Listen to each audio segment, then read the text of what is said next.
अस्सलामुअलैकुम। मेरा नाम बशीर अहमद है। मलिर कॉलोनी से मेरा ताल्लुक़ है। कलर की छोटी सी शॉप है।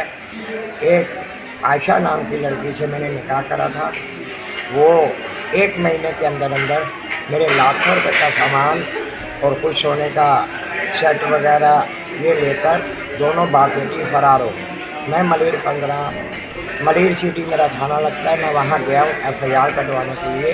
उन्होंने मेरे को ये बात बोली कि वाइफ के ख़िलाफ़ FIR नहीं कटते, तो लिहाजा मेरी आपके आगे रिक्वेस्ट है कि मेरी ये दरख्वास्त जमा करें और इसके बारे में FIR काट के इसके बारे में मालूमात करके मुझे बताएं। ये मेरी बहुत आपके आगे रिक्वेस्ट है। बहुत शुक्रिया।